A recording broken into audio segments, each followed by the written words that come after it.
உண்டு, வானம் என்ற தந்தை உண்டு, நீங்கிடாத சொந்தம் என்று நீரும் காற்றும் எங்கும் உண்டு.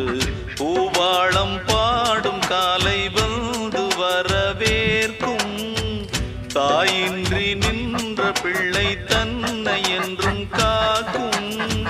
நீ காணும் எல்லாம் உன் சொந்தம்,